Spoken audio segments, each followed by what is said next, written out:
Hello and welcome to the History of Modern Greece. I am your host, Daniel Roberts, and I am here with my father, George. Hi, my name's George. Our theme music is brought to you by Mark Youngerman. This is our first episode. We call it the introduction episode. You could say it's episode 0. If you want to get straight into the story, then you can just skip this, but this will give you a little introduction as to who we are and why we're doing this. And just who the hell do we think we are doing a history podcast? Well, we are fans of history. But we're also fans of history podcasts. We definitely got started on the subject matter by listening to Dan Carlin's Hardcore History. And to be honest, before that, I was only listening to Joe Rogan. I didn't know any other podcasters.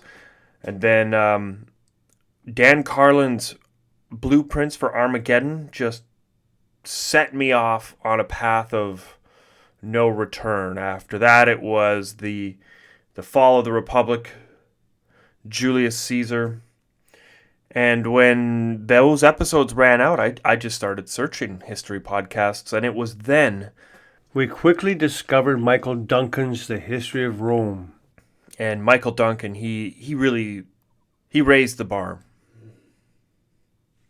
But I'm also a fan of many other podcasts. The history of England is a big one. The history of Italy is another big one. Can't get enough of the history of the papacy and the history of Byzantium.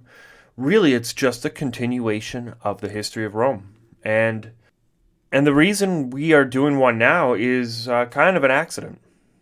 You see, there's a couple reasons. One of the reasons we're doing this podcast is because we were listening to a series called The History of the Ottoman Empire, and then it just stopped. The creator didn't want to do it anymore, I guess, and then it just disappeared from the feed, and it kind of felt like, I don't know, the story ended halfway. It wasn't told, so that made me wanting to know more. And then when we finished the podcast Italian Unification, at the very end, the host said if anyone out there is thinking of starting their own history podcast, to message him and he'll help you out. He'll answer any questions you have. That's really what got me thinking. Now, you see, I actually am fortunate enough to work with my dad. We work at a family business, so I get to talk to him every day. And one thing we talk about is history podcasts. So I went straight up to him and I just said, "Hey, Dad, do you want to do a history podcast?" Well, he said yes. It sounded like a great idea. I love history, and what a great experience to write something and project it out to the people to hear and be part of putting it together. And this would be really a great experience for us guys together. So now, as fans of history, this was a natural first thing to do. So who the hell do we think we are? Well, we're amateurs for sure. We are not historians, but we are big fans of history. And to be honest, I mean, we're really learning as we're going. Our first episodes, I would say, were complete garbage. Our microphone was garbage. There was a huge echo. The scripts weren't even meant to be read as scripts. They were more notes, and then they turned into scripts. So we ended up redoing the first few episodes.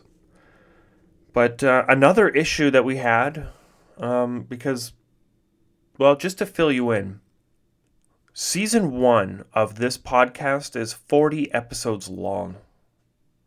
And every single one of them has been recorded already. I am recording this introduction at the end of completing Season 1. So I have had the opportunity to buy new equipment, foam pad, the office, and then we went back and re-recorded the first few episodes because we just couldn't stand them. But there was one thing too, and that's this podcast is meant to cover modern Greece. And modern Greece was meant to be from 1453, the fall of the Roman Empire, to 1923, which was the end of the Greco-Turkish War. Now, we were going to do some background episodes. We were really modeling this show after the Italian unification show. Two hosts, one specific subject. They did the unification of Italy. I was thinking, why not do Greek independence? It's just right across the sea.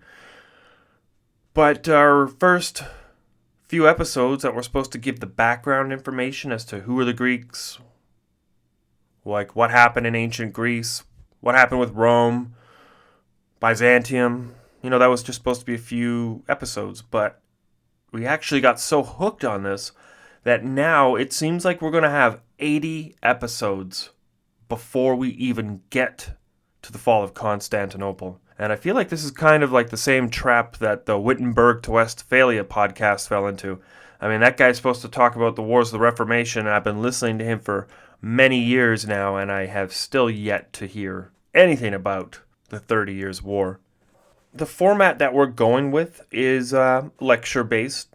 We have a written script, and we take turns recording. We're recording at the same time. We're sitting beside each other. So it's not like I'll record and then I'll have him record in a totally different location and we'll splice it together. It's meant to be a more organic than that. And I apologize if the first season doesn't feel that way. One thing we really want to accomplish while doing this podcast, besides learning about a subject we didn't know anything about, is we want to bring this shrouded part of history to life and bring it to life in a very colorful way. And we're starting to figure out that the best way to do that is to really get in there and talk about the people involved and put a human feeling on this, the human connection. There are plenty of good sources out there, like letters written, and they bring everything to life. To be honest, I didn't know anything about modern Greece. I didn't even know when Greece became a country. And the reason I didn't know about this is because, to be honest, I didn't know anything about the Ottoman Empire. So now I can honestly say we quiz each other on this stuff. We are slowly becoming experts. But, I mean, experts is a loose term. We're just very familiar. We've bought a ton of books. And some of the books that we bought are Greece, The Hidden Centuries from David Breyer, The Holocaust of the Pontian Greeks from Theodora Ioannidou, The Modern Warfare as Illustrated by the Greco-Turkish War. We even bought a copy of the Alexiad written by Anna Komnene. Now, I mean, that's the daughter of the Roman emperor during the Crusades. So we bought a lot of books. Unfortunately, all the books we bought cover the period from 1100 to the present day, and the first 80 episodes of our podcast take place before that. So a lot of our sources we got just from watching documentaries. Like I said, we weren't meaning to cover that deep into pre-fall of Constantinople, but we couldn't resist. Every time we found a new subject, we had to cover it. So I also have to give a little warning. Sometimes when we recorded this, we were a little tired. It was really late at night or really early in the morning. And sometimes we may have had a couple of IPAs, but we tried to keep the format as consistent as possible. So without further ado, welcome to the history of modern Greece.